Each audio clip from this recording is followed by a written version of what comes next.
Жетиштүү жашаган үй бүлөлөр үчүн чектелген тарифтин алкагында канча миң абонент төлөбөй турганын энергетика жана өнөр жай министри Кубанычбек Турдубаев маалымат берип, керектөөчүлөр үчүн 3 башка градация сунушталып жатканын билдирди. Саламаттык сактоо жана социалдык өнүктүрүү министрлигинин маалыматына караганда, өлкөдө аярлык катмарга кирген 110 миң үй бүлө бар. Алар мамлекеттен жөлөк пул түрүндө жардам алып турушат. Булар биринчи топко киришет. Экинчи топ тоолуу райондордо оор шартта жашаган 187 миң абонент. Алардын бардыгы маалымат базасына киргизилген. Турдубаевдин айтымында, жогорудагы топторго кирбеген калктын калган катмары электр кубатын өзүнүн баасында 1 сом 48 тыйын менен төлөшөт. Садыр Жапаров сунуштаган тарифтер аз камсыз болгон үй бүлөлөр үчүн төлөмдү 74 тыйынга чейин төмөндөтүп, турмушу начар үй бүлөлөр үчүн чекте алып салуу. Жашоо шарты оор, алыскы жана тоолуу аймактардын жашоочуларына электр энергиясын 1 сом 4 тыйындан сатуу.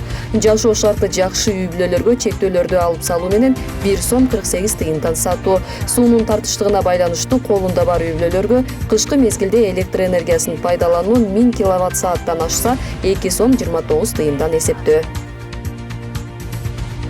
Ош шаарындагы Жасмин деп аталган жеке менчик бала бакчанын тарбиячылары уктабайм деген кызды уруп, укол саябыз деп коркутуп, колуна ийне сайып, чачын жулуп сабашкан. Бул тууралуу Instagram социалдык тармагынын колдонуучусу жазган. Маалыматка ылайык, ушул жылдын 5-апрелинде Бегимай аттуу айым өзүнүн 5 жаштагы кызын бала бакчага алып барган. Кечинде саат 4-тө бала бакчадан телефон чалып, кызы уктабайм дегенинен аны ийне менен коркутушканын, байкабай колунаийнени сайып алышканын айтышкан. Жолдошум барып, кызыбызды алып бала бакчанын жетекчисине кирип түшүнүктүү жооп ала албаптыр. Кызымды көрсөм, чачы жулунуп, баш териси сыйрылып көк ала болуп, колундаийненин сайылган издери калган, дейт кыздын апасы. Маалым болгондой, Ош шаарынын ички иштер бөлүмүнө 5 жаштагы кыздын сабалышы боюнча жергиликтүү тургундар бала бакчанын кызматкерлерине карата чара көрүү өтүнүчү менен арыз жазышкан. Учурда бул факт кылмыштар жана жоруктардын бирдиктүү реестринде катталып, тийиштүү экспертизалар дайындалып, тергөө иштери башталганы белгилүү болду. Саламаттык сактоо жана социалдык өнүктүрүү министрлигинин билдирүүсүндө, учурда Кыргызстанда коронавирустун Британ, Индия, Россия жана Түштүк Африка республикасынын штамдары тараган.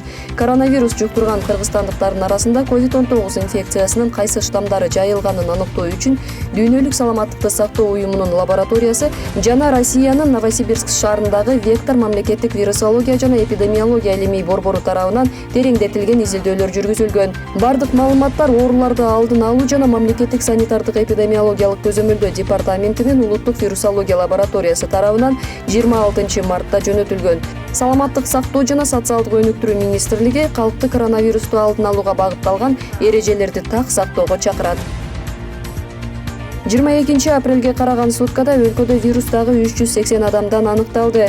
COVID-19 илдетинен Бишкек шаарында 4 жана Чүй облусунда 1 бейтап каза болду. Март айынан бери 93.006 адамга вирус жугуп, 1566 адам көз жумду.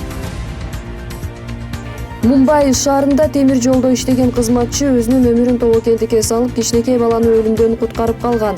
Бала платформадан рельстерге кулап кеткен маалда аны байкап калган темир жолчу баланы кайра платформага алып чыкканга үлгүргөн. Видеону өлкөнүн транспорт жана жолдор министри өзүнүн Facebook баракчасына жайгаштырып, алкыш сөздөрүн жазды.